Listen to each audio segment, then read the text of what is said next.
ഇനിയൊന്നു തിരികെ നടക്കണം, ഇനിയൊന്നു തിരികെ നടക്കണം.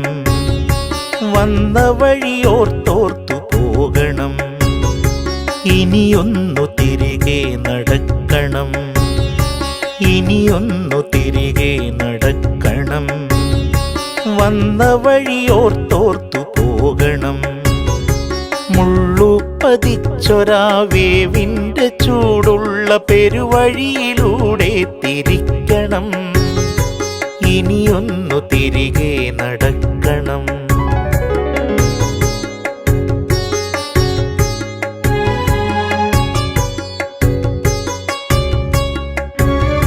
കണ്ടതെല്ലാം ഒന്ന് കാണണം,